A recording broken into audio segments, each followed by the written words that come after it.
Hello, everyone. Welcome back to another book review.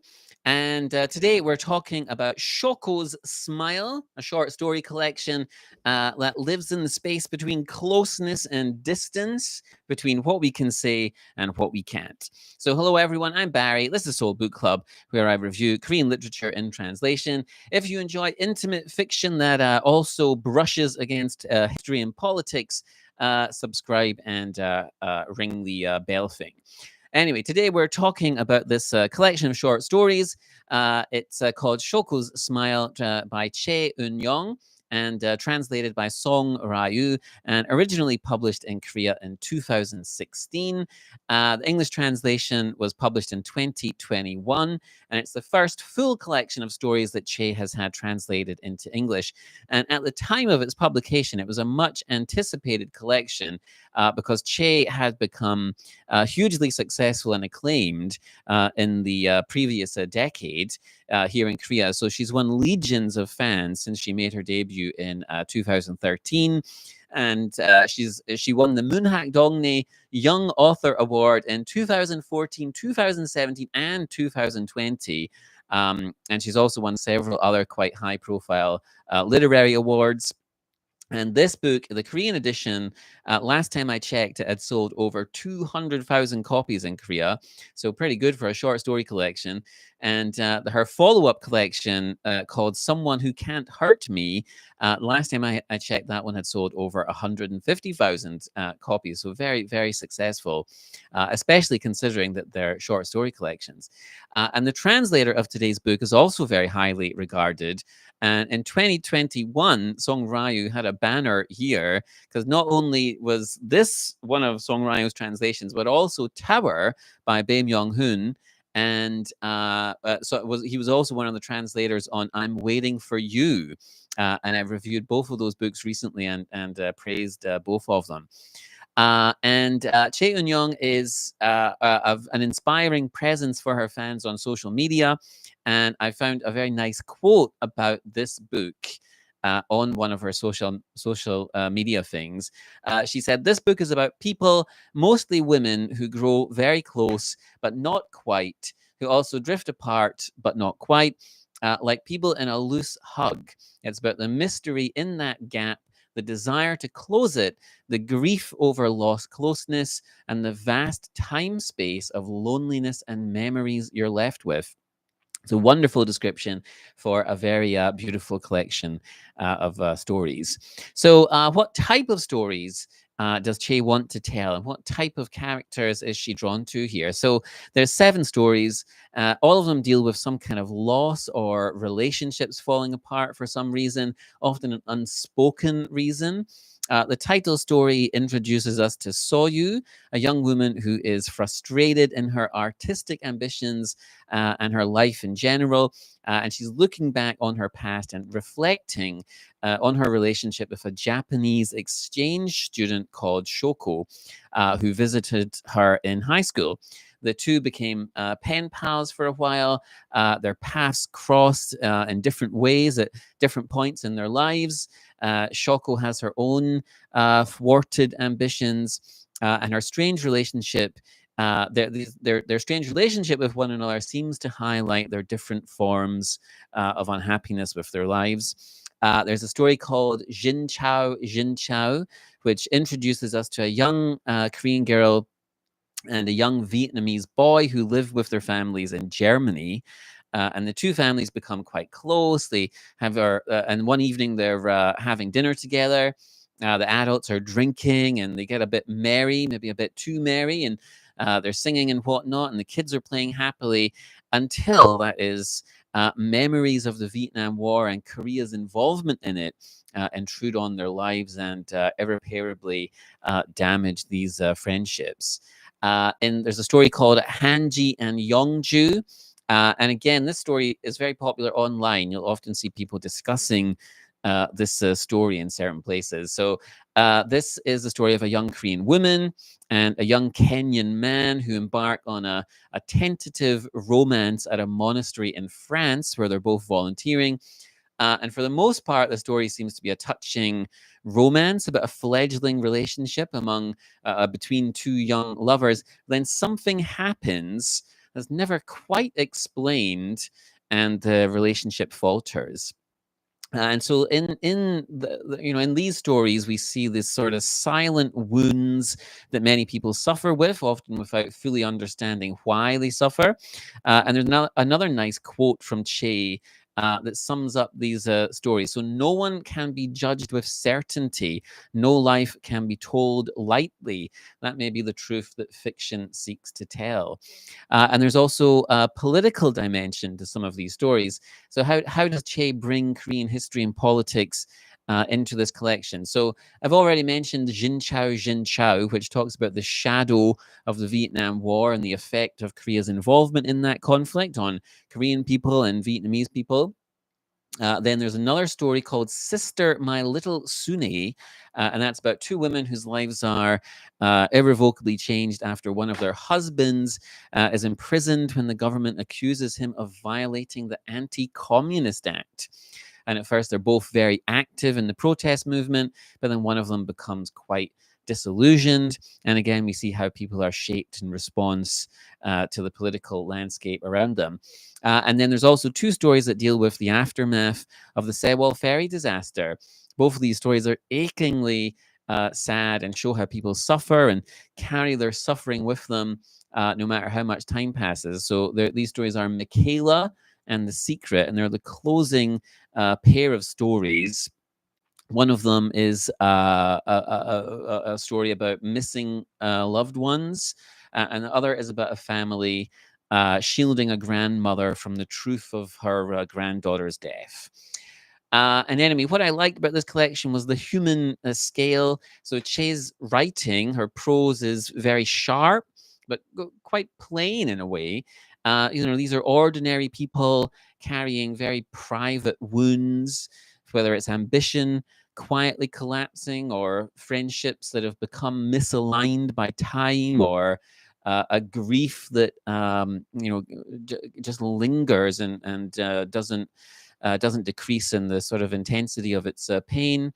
So the sort of historical elements at the edges I thought was quite effective. So the Vietnam War, the Sewol tragedy, dictatorship, have these big events that are present in the stories, but it's not sort of melodramatic. It's not overemphasized.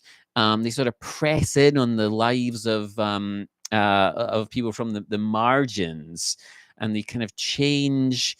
They put pressure and weight on the nature of intimate relationships. And then this idea that she talked about in that quote at the beginning of the almost embrace, and that these stories, live in the gap between people who grow close, but not quite. You can feel there's a desire to bridge the gap, but for some reason it can't be bridged. And there's this loneliness which lingers when you encounter these sort of obstacles.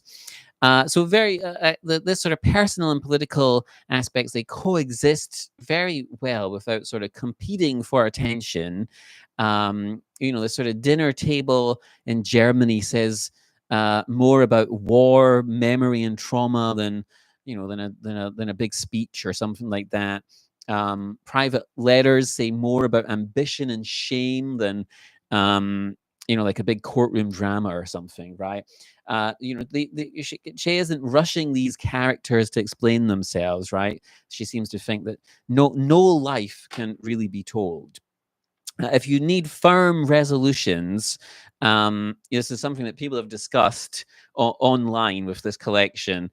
Some of the stories stay open, even you might think painfully unresolved or frustratingly unresolved. It's intentional, of course, but that has driven some people crazy, especially with regards to one particular story. But if that doesn't sound like something that will annoy you, then you should pick this one up. I've seen people compare this to writers like Banana Yoshimoto, Marilyn Robinson, even Sally Rooney. So I'm not sure if you like those writers. Maybe this is something you want to check out. And also, it's just a good example of how Korean fiction deals with memory and migration and historical, the sort of historical, the big historical events that have kind of shaped Korean history. So I thought it was a beautiful collection of stories. They're very delicate and fragile, filled with longing for human connection, very moving, very poignant, and often quite wonderful. So if you've read this collection, let me know which story stayed with you. What did you think of these political elements? Vietnam, Sewol, dictatorship. Did they change your reading of those stories? But before we go, I've got one more story by Choi Eunyoung that I want to talk about. So this story is actually a novella. I mean, it's a long short story or a short novel. And so, yeah, so this was part of the Asia Publishers series, part of the K Fiction series, and it's equal parts coming of age story and relationship drama, and it's an exploration of gay life and dating culture in contemporary Korea. So why is this one good? So in translated fiction, sort of queer themes are still quite comparatively rare, and Summer treats a same-sex relationship with tenderness and specificity, and it kind of taps into sort of things that are happening in the zeitgeist, especially perhaps in how it depicts casual male violence towards women, whether this is sexual violence or otherwise. So here's the setup. So we meet Soo Yi and Lee Kyung, two high schoolers in the same small town. Their first meeting is a pure accident, and well, not a good meeting. Soo Yi boots football straight into Lee Kyung's face, sort of smashing her glasses and giving her a bloody nose. Not a great first impression to make on someone, but they have a sort of instant attraction, which is like life changing for both of them, and it's a sort of a lightning bolt of first love that, for especially for Lee Kyung, sort of changes her world in significant ways. So, and as their feelings ignite, the book does a very good job of sort of nailing the consuming emotion of young love. And the burgeoning discovery of young sexuality, but it's not easy, of course. So they live in a conservative town, and so the girls live with a constant sort of low grade paranoia. So negotiating where to sit, how close to walk, arranging clandestine meetups and that type of thing, bracing for the moment when someone sort of guesses at the nature of their relationship. And at one point, a classmate bullies them after sort of clocking what's going on. And so the story follows them from high school into young adulthood. They leave home for Seoul. Lee Kyung enrolls at a university and discovers the city's lesbian scene, a world that she never knew existed. Soo Yi heads to a vocational college and throws herself into work as a mechanic. And then new people and some difficult choices test them and test their relationship.